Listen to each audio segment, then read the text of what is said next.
ರಸ್ತೆಯಲ್ಲಿ ಸಂಚರಿಸುವ ಹಂದಿಗಳ ಹಾವಳಿ ತಪ್ಪಿಸಲು ಸಾರ್ವಜನಿಕರ ಒತ್ತಾಯ.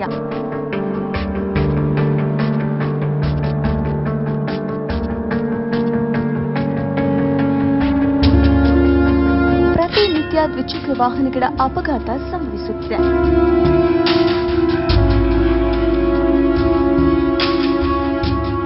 ಹಾವೇರಿ ಜಿಲ್ಲೆ ಹಾನಗಲ್ ಪಟ್ಟಣದಲ್ಲಿರುವ ಕುಂಟೆಹೊಸಲಿ ರಸ್ತೆಯಲ್ಲಿ ಬೆಳಗಿನ ಜಾವದಲ್ಲಿ ಗಂಡ ಹಾಗೂ ಹೆಂಡತಿಯರಿಬ್ಬರು ದ್ವಿಚಕ್ರ ವಾಹನದಲ್ಲಿ ಸಂಚರಿಸುತ್ತಿರುವಾಗ ಹಂದಿ ಅಡ್ಡ ಬಂದು ದ್ವಿಚಕ್ರ ವಾಹನಕ್ಕೆ ಸಿಲುಕಿ ವಾಹನ ಸವಾರರಿಗೆ ಗಂಭೀರ ಗಾಯಗಳಾಗಿವೆ.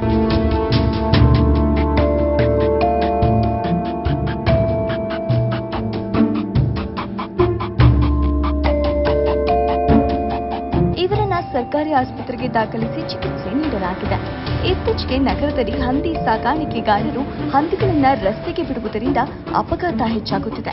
ಕೂಡಲೇ ಪುರಸಭೆಯವರು ಹಂದಿಗಳ ಹಾವಳಿ ತಪ್ಪಿಸಲು ಸೂಕ್ತ ಕ್ರಮ ಜರುಗಿಸಿ ಎಂದು ಸಾರ್ವಜನಿಕರು ಒತ್ತಾಯಿಸಿದ್ದಾರೆ. ವರದಿ ಮಯೂರ್ ರಾಯ್ಕರ್, ಹಾನಗಲ್, ಶ್ರೀ ಟಿವಿ ನ್ಯೂಸ್.